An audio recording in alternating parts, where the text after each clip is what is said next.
Good morning friends, எப்படி இருக்கீங்க? ரொம்ப சந்தோஷம் இந்த நிகழ்ச்சியில் உங்களை சந்திக்கிறது. என்னங்க பண்ணுறது, எல்லாமே கஷ்டமாக போகுதுங்க அப்படின்னு நினைக்கிறீங்களா?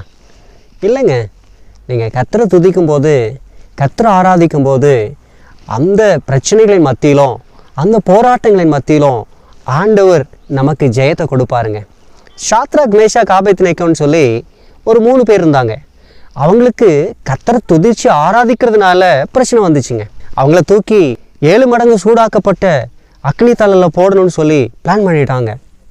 ஆனாலும் அவங்க சொன்னது என்ன தெரியுமா? நாங்கள் ஆராதிக்கிற தேவன் எங்களை தப்பிவிக்க வல்லவராக இருக்கிறாருன்னு சொன்னாங்க. நீங்களும் ஒரு வேலை செய்கிற இடத்துல, காலேஜில் அல்லது வீட்டில் பக்கத்தில் ஏதாவது ப்ராப்ளம்ஸோடு இருக்கிறீங்களா? நல்லா துதிச்சு நல்ல கர்த்தரை ஆராதிச்சு பாருங்கள். நீங்கள் ஆராதிக்கிற தேவன் உங்களை தப்பிவிக்க வல்லவராக இருக்கிறார். Friends, God bless you.